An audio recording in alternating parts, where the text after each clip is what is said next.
Tengah, oke, Saya silakan. khawatir kalau di sini jadi pidato presiden nanti ya. Silakan, Profesor Otto. Selamat sore Ibu Bapak sekalian yang saya muliakan.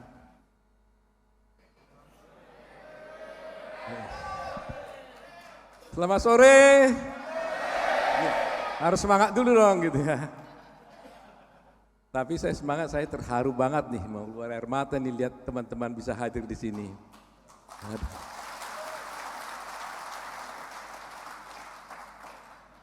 Terus terang saya tidak menyangka begitu banyaknya teman-teman advokat maupun yang tidak advokat yang hadir di tempat ini, karena ini acara dibuat mendadak, hanya 4 hari ya Pablo ya, hanya 4 hari kita buat, rencanain lebih kurang jadi acara ini. Teman-teman semuanya, saya panggil teman-teman aja lah ya, nanti teman-teman semuanya, pertama-tama mari kita ucapkan syukur dan terima kasih pada Tuhan karena kita diberikan kesempatan untuk berkumpul pada hari yang tetap harus katakan berbahagia walaupun penuh kesedihan. Mungkin teman-teman akan bertanya, hanya untuk seorang Jessica, apakah memang perlu kita harus berkumpul seperti ini?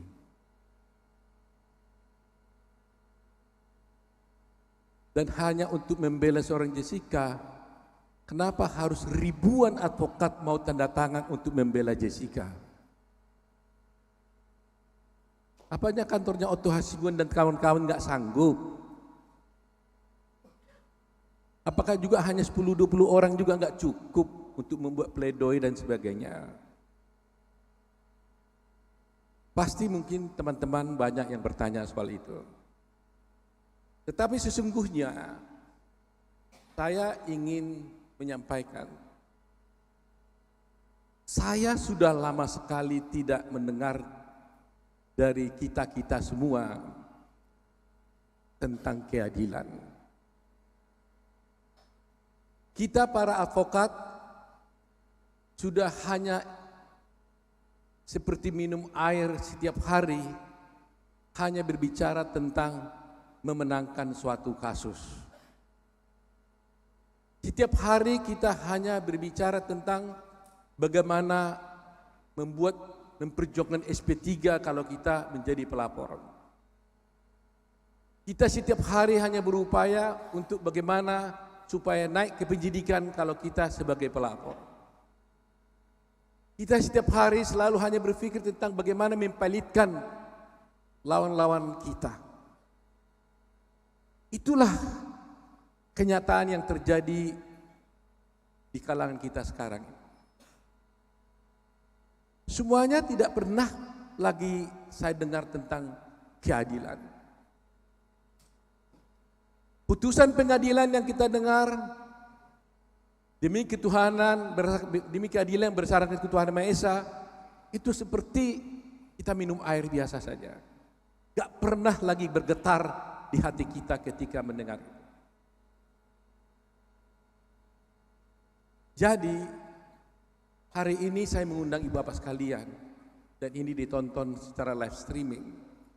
Banyak orang di seluruh dunia, mungkin Indonesia bisa menonton ini. Saya hanya ingin menggugah dan memanggil kembali para pejuang-pejuang advokat Indonesia.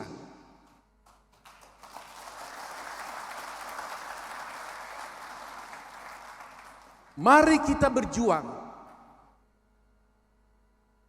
Mari kita berjuang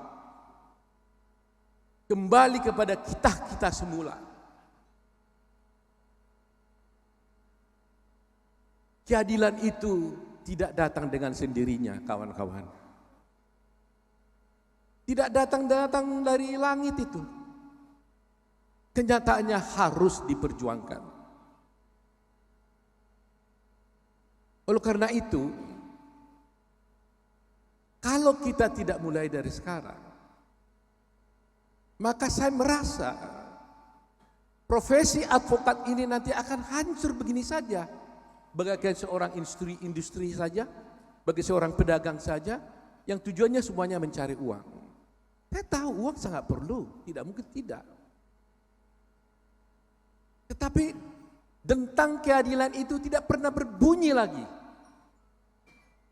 Baik di hati kita, baik di komunitas kita, terlebih-lebih di masyarakat, apalagi di aparat penegak hukum yang lain.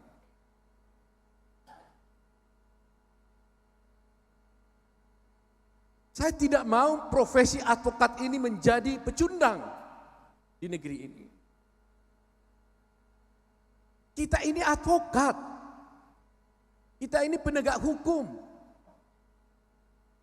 Kalau bukan kita yang menjaga marwah, siapa lagi? Kalau bukan kita yang meninggikan profesi advokat itu, siapa lagi? Kalau sesuatu perbuatan bisa dilakukan di sidang pengadilan, di mana harga diri advokat itu? Pasti teman-teman merasakan bagaimana Anda diperlakukan ketika menjalankan profesi advokat. Baik mulai dari penyidikan, sampai penuntutan, sampai di sidang pengadilan. Pasti saya jamin tidak ada satupun di antara kalian yang tidak merasakan bagaimana rendahnya perasaan kita di hadapan mereka-mereka itu.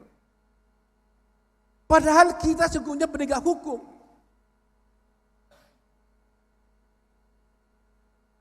Cara pandang masyarakat dan khususnya para penegak hukum di dalam bersidang, paradigmanya sudah berubah. Semuanya ingin menang, ingin menang, ingin menang, ingin menang. Baik itu pengacara, baik itu jaksa, baik polisi, mungkin juga hakim. Jaksa bersidang, menurut kacamata saya selama ini, dia selalu mencari bagaimana mempersalahkan seorang terdakwa. Sehingga berpotensi kalau ada bukti-bukti yang menguntungkan seorang terdakwa, itu disembunyikan. Itu ada dugaan seperti itu.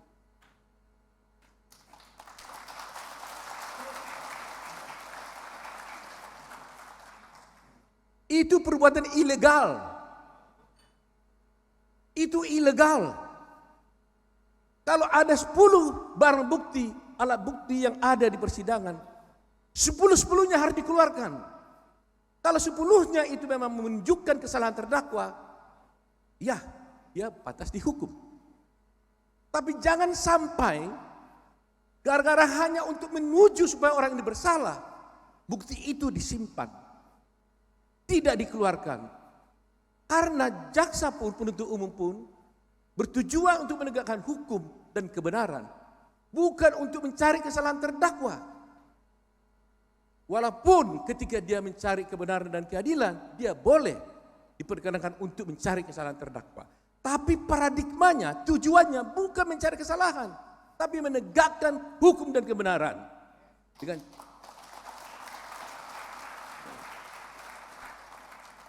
paradigma ini harus dirubah. Kita harus serukan kepada Jaksa Agung. Persidangan yang seperti ini tidak boleh lagi dibenarkan. Paradigma penegak hukum harus dirubah. Jangan orientasinya menghukum orang. Kalau di perjalanannya, di tengah jalan di persidangan, dia menemukan yang semula dia kira orang ini bersalah, tetapi berdasarkan bukti-bukti yang ada, dia harus berani menuntut bebas si terdakwa itu. Si Jaksa Agung yang nanti siapapun harus berani menuntut bebas. Jangan jaksa merasa tertekan. Kalau menuntut bebas dia dieksaminasi. Itu intimidasi pada kebebasan seorang jaksa melakukan tuntutannya. Yang korban itu siapa? Pencari keadilan. Kita ini siapa? Pejuang keadilan. Kita berada di pihak pencari keadilan. Justice seeker. Negara menyiapkan polisi. Negara menyiapkan jaksa. Negara menyiapkan hakim. Negara tidak pernah menyiapkan advokat.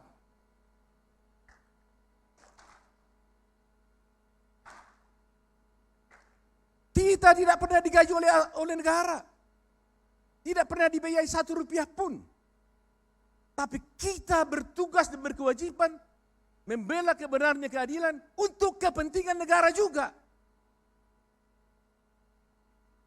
Negara tidak boleh diam di sini. Negara semata-mata selama ini menganggap advokat ini tidak perlu. Kalau kita tidak ada, siapa yang membela para pencari keadilan ini? Bolehkah sidang itu berjalan tanpa advokat? Kalau advokatnya ini mogok, apakah sidang pengadilan bisa dijalankan? Itulah salah satu alasan utama saya mengundang ibu bapak sekalian ke sini. Agar kita bersama-sama menyadari bahwa ini harus kita perjuangkan. Bayangkan, negara tidak pernah memberikan apa-apa kepada kita. Kita ini adalah penegak hukum katanya. Gak digaji kita. Tanpa kita hukum tidak bisa berjalan. Mereka itu semua digaji. Polisi, hakim, jaksa, digaji semua. Kita tidak. Karena apa? Kita memang harus independen. Sebab kalau kita tidak independen, maka kita berada di dalam cengkraman penguasa. Yang korban siapa? Tentu klien kita, yaitu pencari keadilan, yaitulah rakyat.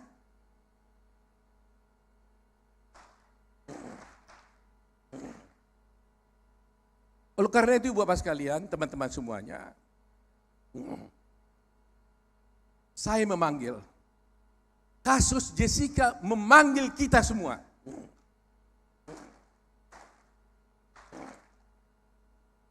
Karena dialah simbol daripada ketidakadilan yang terjadi sekarang ini. Simbol ketidakadilan terjadi di Republik ini yang diketahui oleh seluruh dunia melalui tayangan Netflix. Negara kita tercatat sebagai negara yang tidak bisa menunjukkan keadilan berdasarkan tayangan Netflix. Saya berani mengatakan ketidakadilan. Anda mungkin bertanya, Pak Otto ini ngomong apa? Kan sudah ada putusan pengadilan. Kan sudah inkrah. Mau ngomong apa lagi? Kalau tidak puas ya UPK, lakukan upaya hukum. Mungkin Anda bertanya seperti itu dan akan orang lain pasti bertanya dan berkata seperti itu. Saya tahu. Saya tahu itu. Tapi ingat, kasus Senkon dan Karta juga sudah inkrah. Sudah dieksekusi. Dia sudah dalam tahanan. Apa yang terjadi? Kemudian diketahui ada pembunuh yang sebenarnya dan bukan Senkon Karta. Apa yang dilakukan oleh Mahkamah Agung?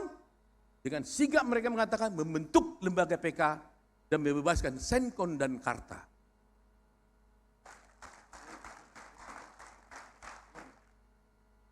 Lantas, apakah kejadian seperti itu tidak bisa terjadi dalam kasus ini? Betul, inkrah. Tapi kalau kita lihat bahwa betul-betul ada kesalahan di sana, semua orang harus memperbaikinya. Sebenarnya tanpa kita harus berjuang pun, penegak hukum itu harus memperbaikinya. Tidak perlu harus kita berkumpul di sini. Kalau semua punya rasa keadilan. Tapi kenyataannya itu tidak mungkin kita dapatkan. Berjuang aja pun kita, belum tentu kita dapat. Apalagi kita tidak berjuang. Betul tidak?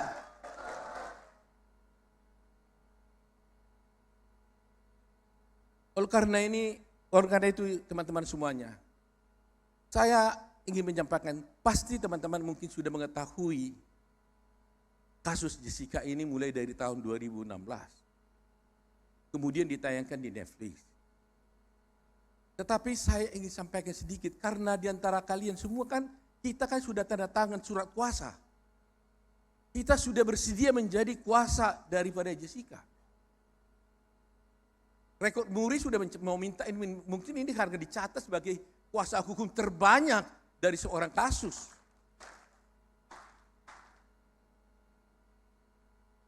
Di aplikasi sudah terdaftar 2087 Yang ditekan langsung sudah hampir 1.100, 3.000 sekian. Yang sudah kontak-kontak itu mungkin minimal 10.000. Dan bukan hanya pendukung, kalau pendukung sudah pasti banyak, tapi ikut menjadi kuasa. Oleh karena itu sebagai kuasa tentunya harus tahu apa yang mau kita lakukan. Apa hanya kumpul-kumpul seperti ini? No. Kita tidak boleh diam seperti yang ada di kaos teman saya ini. Buka dulu, jasnya dulu. Tunjuk ke depan.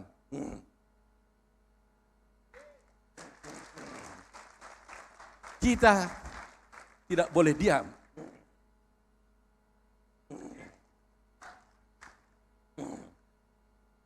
Jadi perjuangan kita ini selain untuk Jessica, itu juga perjuangan terhadap profesi advokat, perjuangan tentang hukum, perjuangan tentang keadilan, dan kebetulan kita melihat kasus ini sebagai momentum untuk berjuang. Itu persoalannya. Coba teman-teman bayangkan, di persidangan itu, seorang anak manusia Mirna, saya respect kepada keluarga Mirna, saya respect kepada bapaknya Mirna, anaknya mati, saya respect, saya hormat, saya berduka. Tetapi, kenapa harus Jessica dikorbankan? Kita para lawyer semua tahu aturan mainnya. Kalau seorang yang mati tiba-tiba tidak wajar, bukan karena sakit, maka itu hanya bisa ditentukan sebab matinya apa kalau dilakukan otopsi. Tiba-tiba orang mati di sana, mati. Apakah seorang hakim bisa bilang tanpa otopsi bilang, oh itu mati karena jantung? Atau karena sianida? Enggak diotopsi. Bayangkan peradilan kayak apa ini? Saya sudah berkonsultasi semua dokter, di dalam maupun di luar negeri. Sampai saya juga kirim email kepada Thomas Noguchi, yaitu adalah ahli patologi yang mengotopsi John F. Kennedy dan John Monroe, Marilyn Monroe. Beberapa dokter ahli, saya tanya semua, kalau tidak ada otopsi, no case. Tidak ada perkara. Dan itu juga disampaikan oleh Direktur Mabes Polri, Polda Metro Jaya pada waktu itu, Krishna Murthy. Dia bilang, kalau no otopsi, no crime. Jadi sekilas saya sampaikan, Mirna meninggal di Oliver. Ya, bukan meninggal di Oliver, dia minum kopi di Oliver, lantas tergeletak. Setelah tergeletak, kemudian dibawa ke rumah sakit, jam 18.30 dia meninggal di rumah sakit Abdi Waluyo. 70 menit setelah dia meninggal, 70 menit setelah meninggal, lagi fresh-freshnya tuh, diambil cairan lambung dari lambungnya, diperiksa oleh laboratorium Polri. Laboratorium Polri mengatakan hasilnya negatif sianida. Kalau hasilnya negatif sianida, berarti sianidanya tidak ada di lambung. Ya kalau saya minum kopi, yang ada sianida pasti ada di lambung saya. Itu very simple. Itu semua yang saya katakan ini berdasarkan keterangan ahli patologi. Saya hanya menyampaikan sih.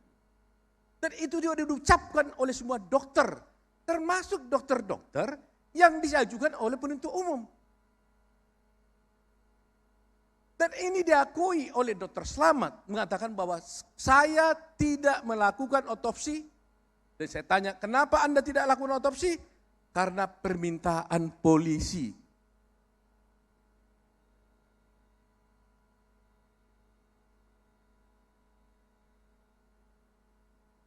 Sehingga pertanyaan hukum kita sebagai lawyer apa? Berarti ada potensi, ada dugaan orang yang menghalang-halangi otopsi. Pasal 222 mengatakan KUHP, barang siapa yang mencegah dan menghalang-halangi otopsi, diancam dengan pidana penjara.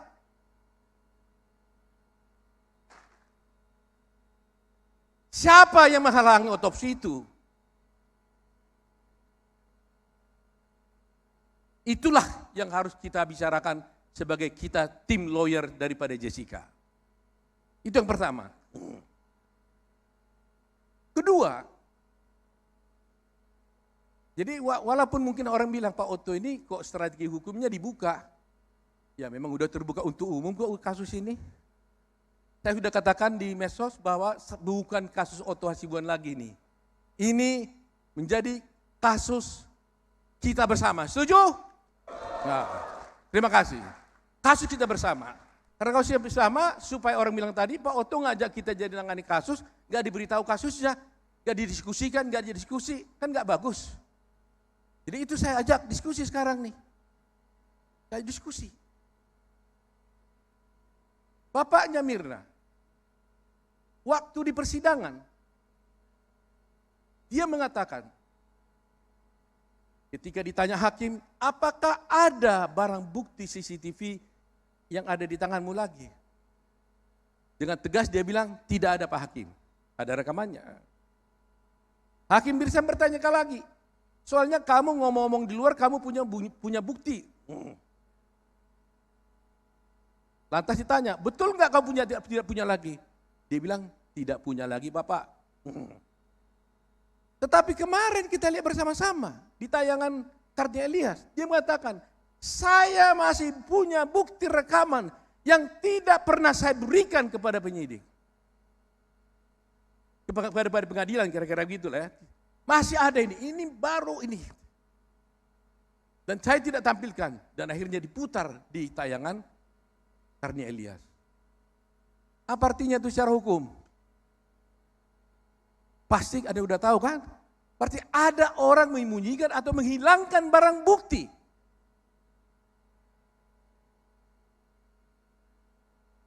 Bayangkan CCTV yang diajukan itu asal usulnya dari mana kita nggak tahu. Kita sudah keberatan jangan diputar ini. Karena seharusnya kalau ada CCTV di dalamnya, maka semuanya sumbernya harus diambil dari DVR. Kalau ada CCTV di sini, kan DVR-nya bukan di sini, pasti mungkin disimpan di mana. Kalau polisi datang bukan kameranya yang dilihat kan, pasti CCTV-nya yang diambil. Baru diambil DVR-nya, dari situlah baru ditransfer ke flash disk atau kemana. Itulah yang diputar. Tapi ketika kami tanya di pengadilan, di mana DVR-nya? Sampaikan di muka sidang. Buka isinya, ternyata kosong. Bagaimana kita bisa mencari suatu bukti CCTV yang asal usulnya kita tidak ketahui? Padahal putusan hakim mengatakan terbukti secara sah dan meyakinkan. Saya berpendapat itu tidak sah. Boleh meyakinkan hakim, tapi tidak sah. Karena apa? Karena tidak didasarkan pada bukti-bukti yang tidak sah. Itulah mungkin sekilas, ibu bapak sekalian mungkin sudah tahu kasusnya detailnya. Nanti setelah ini kita bisa kumpul lagi berdiskusi tentang kasus ini. Tetapi yang ingin saya sampaikan, bahwa setelah ini kita tidak tinggal diam. Kita akan mengajukan PK.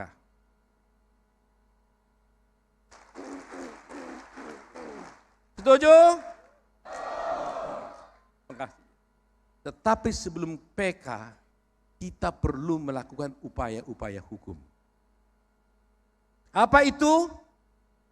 Kami menemukan beberapa praktek pelanggaran kode etik hakim. Rencananya kapan itu? Hari Senin kita akan laporkan kepada Komisi Yudisial.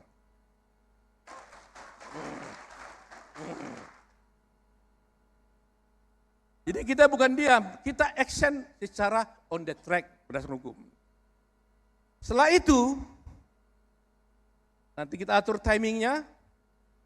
Kita laporkan kalau ada memang bukti-bukti yang kita miliki bahwa ada yang menghilangkan barang bukti, kita laporkan.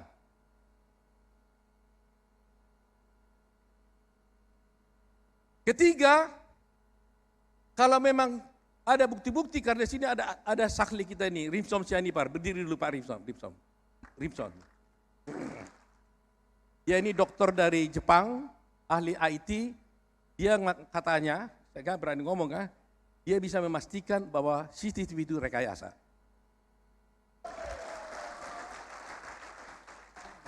Dia yang memastikan. Kalau saya dari dulu bilang dugaan rekayasa, dia bilang enggak. Saya nggak berani bilang dugaan lagi, dia bilang. Saya berani bilang itu rekayasa, dia bilang.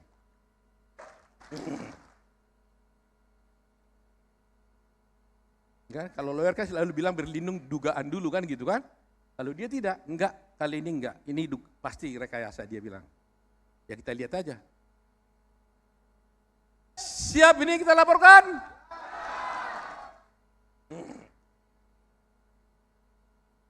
Kemudian, keempat, kita tadi sudah bilang, apakah ada yang melarang atau mencegah dilakukannya otopsi? Kalau ada, akan kita laporkan lagi. Setuju? Setelah ini, barulah kita PK. Setuju kan? Itu rangkaian. Saya terbuka aja, ini ditonton orang, biar ditonton juga yang dilaporkan, nggak apa-apa. Ini fakta kok. Biasanya kan strategi kan disembunyikan, ini dibuka. Saya katakan ini bukan kasus saya lagi, udah kasus bersama. Supaya semua orang lihat dunia ini, bahwa ada ketidakberesan di sini. Orang mati tidak diotopsi bisa dinyatakan sebab matinya karena sianida. Luar biasa. Jadi itu Bapak sekalian, saya mengharapkan perjuangan dan kesetiaan teman-teman semua. Sungguh-sungguh saya berharap kepada teman-teman semua. Kita ini pro bono. Ya. Saya juga pro bono. Buat acara ini pun Rp1 pun kami tidak minta dari keluarganya Jessica, even Rp1 pun. Ada teman-teman di sini yang baik hati, yang urunan, yang bisa membuat acara ini. Betul-betul. Dan dari pengusaha juga kami tidak mau minta apapun, hanya dari teman-teman advokat. Meskipun kita ini orang-orang biasa tidak kaya-kaya, tapi banyak teman-teman yang mau. Nah untuk ini kita siapkan hati kita saja. Ya. Saya hanya minta siapkan hati. Yang penting percayalah, kehadiran Anda di sini, sejarah mencatat. Ini bukti digital tidak akan hilang seumur hidup. Bahwa kita ikut dalam suatu rangkaian perjuangan tentang keadilan. Dicatat dalam sejarah. Dan kita harus berjuang terus memperbaiki hukum kita ini. Saya katakan tidak semata-mata untuk Jessica. Tapi adalah untuk perbaikan hukum di Indonesia ini. Mudah-mudahan mereka mendengar ini. Dan mudah-mudahan seluruh advokat di Indonesia ini juga tergerak hatinya. Perjuangkan keadilan, perjuangkan profesimu, kalau tidak kamu akan diterjang oleh siapapun. Profesi kita ini pun akan hancur. Kalau bukan kita yang perjuangkan, siapa? Setuju bersiap untuk memperjuangkan profesi advokat supaya ditegakkan? Harus. Karena kaitannya tetap kepada advokat. Karena kita yang membela rakyat, membela mencari keadilan, salah satu di antaranya Jessica. Bayangkan, 7 tahun dia udah penjara. 7 tahun. Dia meringkuk di penjara terhadap suatu hal yang tidak pernah dilakukannya. Coba dulu renungkan sekali-kali dalam hati kita. Anda masuk penjara sudah 7 tahun di dalam ini, akan 20 tahun. Gak pernah dilakukannya sesuatu apapun. Bagaimana itu kalau anak kita, adik kita, saudara kita. Hai para penegak hukum, dengarkan yang saya katakan ini. Bagaimana itu kalau keluargamu? Saya katakan saya respect kematian Mirna, saya hormat, saya berduka. Tapi bukan saya memperhadapkan Jessica dengan Mirna. Tapi kita memperjuangkan keadilan terhadap Jessica. Jangan sampai ini kita biarkan, karena kalau ini kita biarkan, bukan tidak mungkin itu terjadi kepada ibu bapak sekalian, kepada saudara-saudara kita. Pasti bisa terjadi. Oleh karena itu sebelum itu terjadi kita hentikan. Setuju? Kita hentikan. Mudah-mudahan mereka dengar ini. Mudah-mudahan. Saya sampai mengatakan pada mereka, saya nggak suka menantang-nantang berdebat. Saya nggak tipe saya begitu. Saya hanya bilang kepada siapapun, termasuk penegak hukum manapun, kalau apa yang saya ucapkan ini tidak benar, datang pada saya atau saya pun datang kepada Anda, saya akan jelaskan semua bukti-buktinya. Kalau semua yang saya katakan ini tidak benar, tidak bisa saya buktikan, saya sampaikan di depan ini, saya akan berhenti jadi advokat.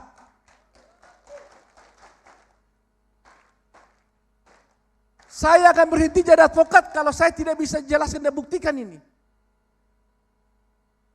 Dengarlah. Saya bukan mengatakan mau hebatan, enggak.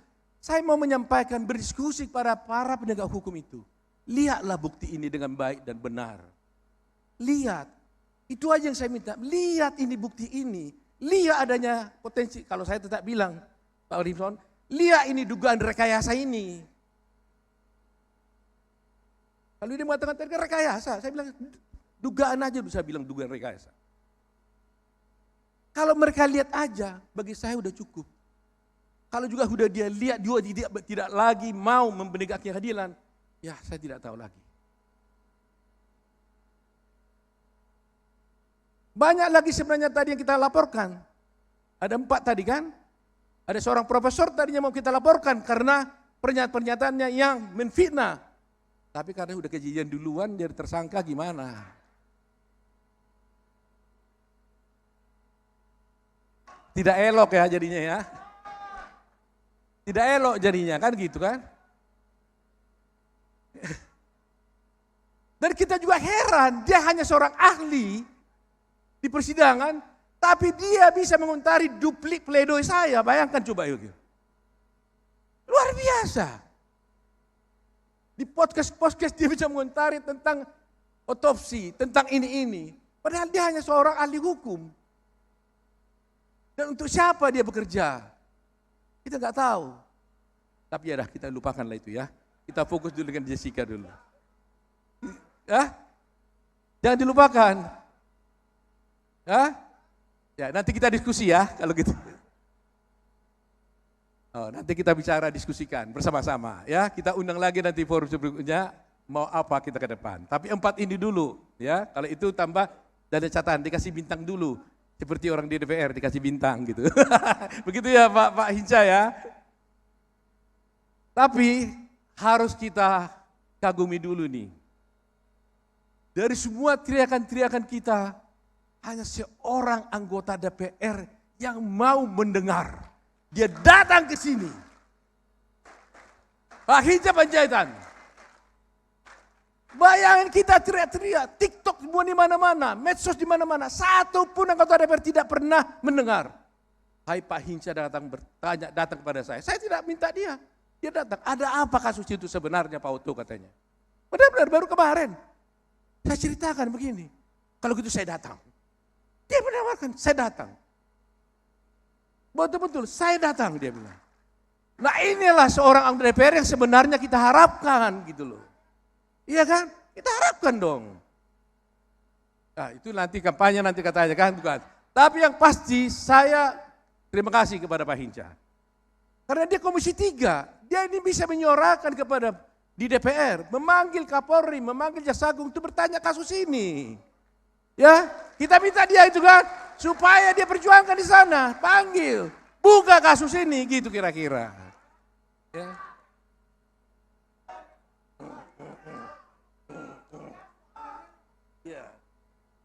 Jadi Bapak-Bapak sekalian, saya ingin sampaikan ya, kita tidak bermaksud berseberangan dengan institusi.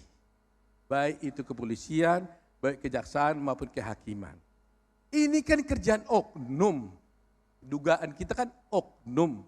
Jangan sampai gara-gara oknum ini mencoreng institusi. Gitu loh, ya kan? Jadi jangan karena oknum ini terus dibela-bela, terus institusi ikut-ikutan, jangan.